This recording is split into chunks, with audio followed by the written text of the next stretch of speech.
ये आगे की डिटेल है जो आप लोगों को सुबह मैंने फॉर्म बताया था। तो इसके जो है, इसके 7 स्टेप हैं, वो 7 स्टेप अपने ऑनलाइन वेरीफाई कर सकते हो, ऑनलाइन इस फॉर्म का रजिस्ट्रेशन कर सकते हो या पंजीकरण कर सकते हो।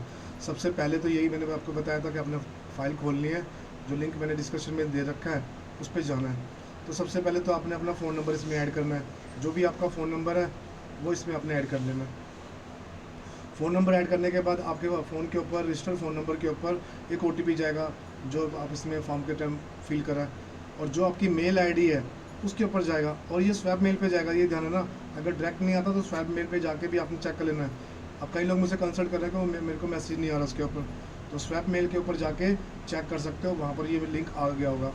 उसके बाद आपने पासवर्ड देना है। पासवर्ड ज़्यादातर लोग देते हैं करनाल@123, तो जो भी आपने इसे मेंशन करना है वो दे सकते हो, बाद में उसको कॉपी पेन पे लिख लेना।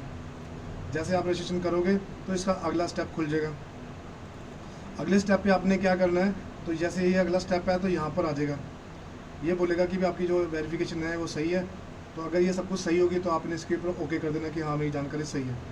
उसके बाद इसका थर्ड स्टेप आ जाएगा। अब सर में क्या करना है, आपने अपना नाम फिल करना है, जो आपका फॉर्म आपके DMC पे लिखा हुआ है, आपका डेट ऑफ बर्थ लिखा हुआ वो है, फादर नेम है वो आपने भरना है, और मदर नेम है वो आपने भरना है। इसके ऊपर अपने आधार कार्ड भरना है, और आधार कार्ड को दोबारा आधार कार्ड नंबर भरना है, और इसके ऊपर आधार कार्ड की आपने PDF बनानी है, और PDF लिखा हुआ है 200 के, जो यहाँ लिखा हुआ है PDF की साइज लिखा हुआ है उस साइज के अकॉर्डिंग होना चाहिए, और PDF धुंधली नहीं होनी चाहिए। अगर PDF धुंधली होगी तो उसको वेरीफाई नहीं करेगा वो। और जो भी आपका जेंडर होगा वो अपने जेंडर भरना है यहाँ पर।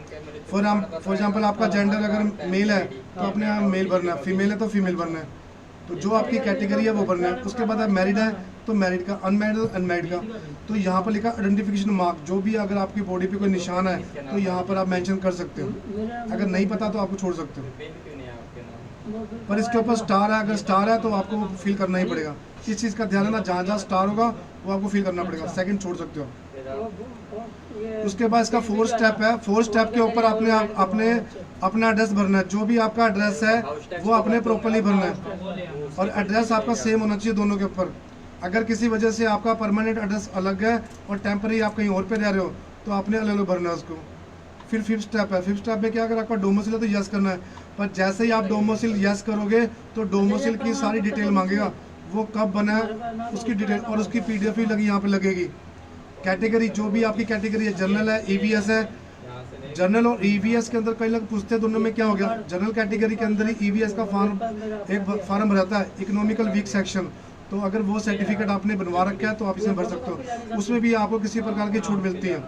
और ये लिखा हुआ है कि आप अपना जो एग्ज़ाम है खुद देना चाहते हैं या किसी की हेल्प है, तो आप यहाँ पर यस या नो कर सकते हो। जैसे मैं हूँ, मैंने ये फार्म खुद भरा अपने लिए, तो मैं यहाँ यस भर दिया मैंने। उसके बाद इसने लिखा है कोई FIR तो नहीं है आपके ऊपर, तो अगर आप है तो आपने यस कर देना, नहीं है तो नो कर देना। उसके बाद अगला स्टेप है 6। अब 6 स्टेप में जाके आपने क्या करना है, जो भी आपकी डॉक्यूमेंटेशन है, और यहाँ लिखा हुआ है 12वीं 10वीं जो भी आपने पास कर लिया है, तो अपनी स्ट्रीम के अकॉर्डिंग और जो आपने जो आपने कर चुके हैं उसके अकॉर्डिंग इसको एक बार डिटेल करना। जैसे मैं तो कर चुका हूँ तो मैंने कंप्लीट कर दिया है। उसके बाद इसने पूछा एडिशनल क्वालिफिकेशन, जैसे कि मेरी एडिशनल क्वालिफिकेशन होगी अपना MSc और MSc IT, उसके अलावा कंप्यूटर का मैंने कोर्स कर रखा है तो वो भर सकता हूँ, IT का कोर्स कर रखा है तो वो भर सकता हूँ, और भी डिप्लोमा ले रखा है तो वो जो भी आपके सर्टिफिकेट है स्ट्रीम है यहाँ अदर में भर सकते हो। एक ध्यान रखना, जो भी यहाँ पर भरोगे उसकी जानकारी को प्रॉपर्ली भरना, कि कॉमर्स है, आर्ट्स है, कितने परसेंटेज है, और साथ में उसकी PDF भी लगी इसके अंदर, और उसकी PDF का साइज ऊपर लिखा हुआ है, तो कृपया करके उसको भी आइडेंटिफाई कर लेना। उसके बाद इसका 7th स्टेप है। 7th स्टेप में क्या करना है, अपने फ़ोटो लगानी, फ़ोटो का साइज़ यहाँ पर लिखा हुआ है, और किसी को फ़ोटो बनानी नहीं आ रही होगी तो मुझसे कंसल्ट कर सकता है, ये भी बहुत इजी है। दूसरा आपका सिग्नेचर है, तो सिग्नेचर का भी इसमें वही है, साइज यहाँ लिखा हुआ है। तीसरा इन्होंने लिखा हुआ है, ये मैंने आपको एक नोटिफिकेशन भेज रखा था, उस नोटिफिकेशन के अंदर लिखा हुआ था कि वो फॉर्म को आपने डाउनलोड करके प्रिंट आउट निकाल के यहाँ फिल कर देना है, और लास्ट इसको आपने सबमिट कर देना है। सबमिट करने के बाद आगे की कोई जानकारी होगी तो मैं आपको शेयर कर दूँगा। फिलहाल तो अभी यही है, 1 से लेके 7 स्टेप है, इनको आपने फॉलो करना है और इसके अकॉर्डिंग करना है। और जो मैंने सबसे पहले वीडियो बना रखी है जिसमें इसके बारे में सारा वो लिखा हुआ PDF है, उसको एक बार जरूर देख लेना, क्योंकि मैंने पहले भी बोला था कि जो आपने उसको एक पढ़ोगे तो आपको फॉर्म भरने में ईजी रहेगा, आपको कहीं जाने की जरूरत नहीं पड़ेगी, धक्के खाने की जरूरत नहीं पड़ेगी। जय हिंद।